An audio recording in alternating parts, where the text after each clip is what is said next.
Chapter 24, let's get going. Back in primary school, our whole year acted a musical version of Alice in Wonderland. Elle was Alice, of course. I was cast as the Griffin, who is only in the story for a tiny bit. Still, I was terrified and almost didn't do it. The day before the play, I cried during the rehearsal. Mum and Dad were still together then, and they both came to watch me perform. As I sang, I remember looking out into the audience. Mum was wiping her eyes with a tissue, crying. No, she was practically sobbing. Afterwards, she hugged me tight. Mum, I choked, you're squishing me. You are wonderful, Safia, Mum said, sniffing. I laughed, smiling my gap-toothed grin. Calm down, Mum, it was only a small part. Secretly, I was happy because Mum can be hard to please. Yes, but you did it beautifully and you were very, very brave. I know now that she was proud because acting was something we both had in common. It was something we could share, but also it was her past and her friends and everything she once knew. It was about her memories. Mum was right. We aren't so different after all. I thought we had to act the same on the outside to be similar, but we don't. What matters is that we're like inside. And just because we don't like the same things doesn't mean we're not similar. Mum loves theatre and I love gaming. They're worlds apart, but we love them all the same. If you cut Mum and me open, we'd be filled with the same fire, glowing red and orange and gold. I now have a method when it comes to figuring out the objects. As soon as I came out of the last memory, I wrote down every object I saw while I was there. I even made a note of the trees and the clothes everyone was wearing, but it's not as easy as I thought it would be.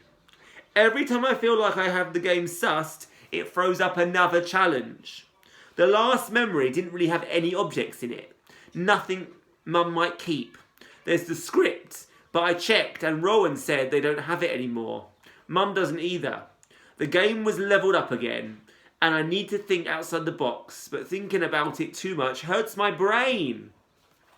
Eventually, I decided to take a break from trying to figure out the next object to play a game of fairy hunters. Maybe if I clear my head, it'll help me see things from a new perspective. That's true in all thoughts of life. If you're not getting there, try something different.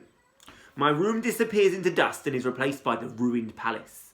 But no matter how hard I try, I can't shake the thoughts of Amina. The fire fairy I'm protecting in my game morphs into her in my mind, and no matter how many times I blink, I see her. Our wizard opponents throw spell after spell at her, and I try with all my might to protect her, to stop her from dying, but there's too many of them, and too little of me. Amina is hit. She falls, but picks herself back up.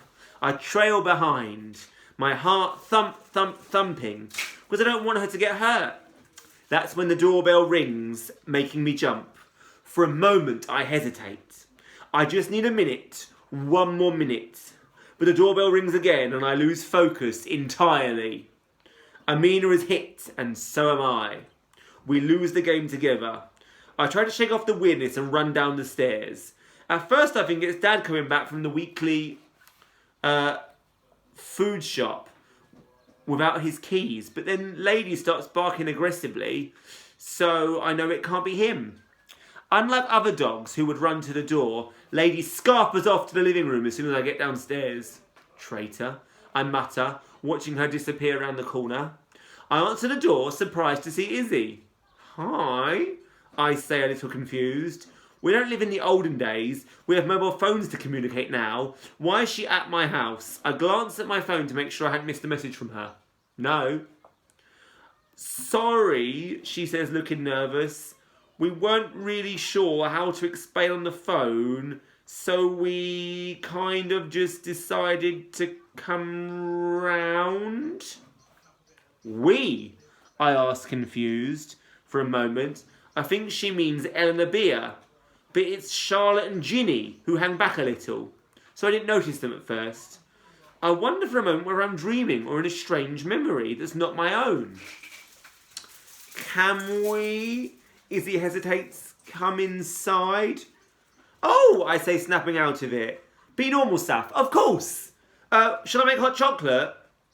There's a moment of silence where I feel like I've asked exactly the wrong question, but then the girls' faces light up and I relax. Yes, please, Izzy says, speaking for the trio. Sorry to bother you, Charlotte says as we head to the kitchen. We just wanted to, well, I suppose, talk. Lady waltzes in from the living room, having decided the girls aren't a threat. She looks at me approvingly like she's trying to say, good choice. I almost tell her to shut up, except I realise she hasn't actually spoken. Now, what I have just remembered is that Ginny and Charlotte are the girls that were being bullied by Matty and Abir and Elle and all the boys, and she's the one that Saf took a stood up for them. Is that your dog? Ginny asked delightedly. I turned round looking shocked. What dog? I don't have a dog. Who is that? Ginny looks up, surprised, but she laughs. Funny. She sits on the floor stroking Lady. I almost roll my eyes because Lady's being fully charming. Big frog eyes, blinking, tongue lolling. The others laugh too and I feel weirdly elated. The four of us end up on my bed, drinks in hand, as Charlotte nominates herself to explain why they're there. Izzy told us about the other night at Mackie's and what you did, Charlotte says, and she sounds so much more confident than she does at school. As Charlotte speaks, Ginny watches her the way a person should look at their best friend, like she's the most special person in the world. I've never really spoken to Ginny, but I've noticed lately from photos she uploads how close she seems to be to her family abroad. Her parents are originally from Nigeria, and they go back all the time during the holidays. I wonder if Mum and I will start going to visit Aunt Zaina in Rouen. I wanted to come after you, Izzy admits, looking quite upset. I thought they were being awful, and the whole thing at the bike shed too, but I was too scared. I guess I get it, I say, patting her back a little awkwardly. It's not easy to stand up to your best friend. But you did, Izzy insists. Anyway, Abir's not my best friend anymore. Not after that, she says with certainty, and she fills me in on what happened after I left. No one really said anything. They just carried on being their mean selves. Izzy made an excuse to go home and hasn't spoken to the others since. I just wanted to say thank you, Charlotte adds after Izzy is done. It was so brave of you. Ginny nods in silent agreement. I don't mind how I look. Not usually. It's just when people point it out to you. She smiles. Exactly. I understand that. I've never really had a problem with how I look either. I've always liked my imperfections. Preach. You should love our imperfections. Big nose, curly hair, dodgy teeth. Love them. Because they make me, me.